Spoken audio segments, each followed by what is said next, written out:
The aircraft mechanic will test the airplane's pressurized oxygen system for a leak. He will turn on the Ultraphonic 101 receiver and adjust it so that he hears no competing ultrasound.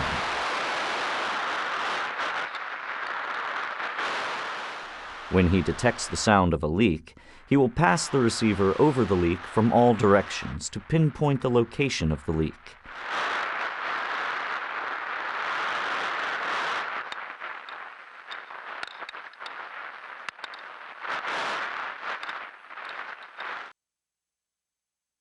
After the leaks are repaired, he can check his work with the same quick procedure. The sensitivity of the Ultraphonic 101 enables the mechanic to find very small but expensive oxygen leaks.